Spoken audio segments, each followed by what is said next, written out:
کہ آپ کے فیور میں جو کھڑا ہو رہے ہیں طاہر اشرفی صاحب، مولانا فضل الرحمان کے فیور میں سارے مدارس، مفتی تقی عثمانی صاحب جیسے بزرگ جن کو آپ بھی بزرگ ہم بھی بزرگ مانتے ہیں، آپ پھڈا کر رہے ہو حضرت مفتی تقی صاحب سے۔ میں کہتا ہوں اگر ترازو کے ایک پلڑے میں مفتی تقی صاحب ہیں، یا ایک طرف ووٹ مفتی تقی صاحب مانگ رہے ہیں، اس کے مقابلے میں ایک طرف میرے پیر و مرشد مفتی عبدالرحیم صاحب ہیں، میں ووٹ مفتی تقی صاحب کو دوں گا، سیدھی سی بات، چاہے میرے پیر و مرشد ہی ہو۔ صحیح ہے۔ ظاہر ہے وہ سینئروں کے سینئر ہیں،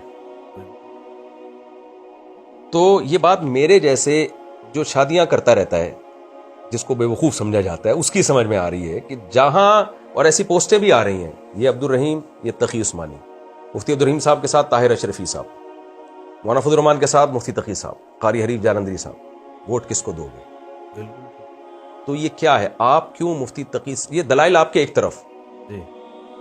لیکن مفتی تقی عثمانی صاحب کا ایک پلڑے میں ہونا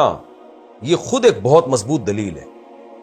تو آپ کا مقابلہ چل رہا ہے مفتی تقی عثمانی صاحب سے،